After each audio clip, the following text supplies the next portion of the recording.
And you can't assume that you can use the same motivational explanation at every single level of analysis.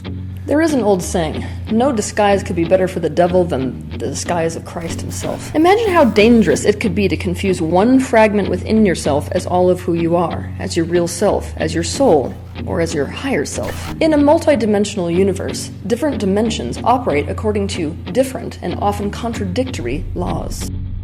From the physical dimension, death is a reality. From a higher dimensional reality, death is an illusion. In the physical reality, pain can destroy someone's life. A higher dimension, pain is also an illusion. Consciousness itself functions like water. At the moment of trauma, when we dissociate, part of our consciousness branches off of our main consciousness. Our consciousness splits just like a river does. It is an act of self-preservation. When our consciousness splits as a result of trauma, our ego splits in two. Our sense of self becomes fragmented. So even though we have one body, within that body we end up with multiple polarized selves. Essentially, there's a split in us between the vulnerable self and the part that's split off to cope with it in order to self-preserve.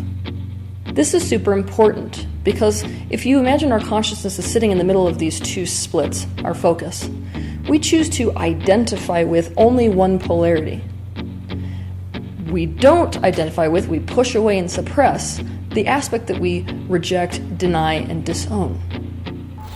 We identify with the parts of ourselves that cope to self-preserve. These aspects protected us. They allowed us to stay as far away from our vulnerability as possible. But in this state, we are unhealed, and we, in fact, cause fragmentation in others when we're coming from this place. Healing from the fragmentation is all about becoming whole again. This is the opposite of what most experts in spirituality and self-help are doing.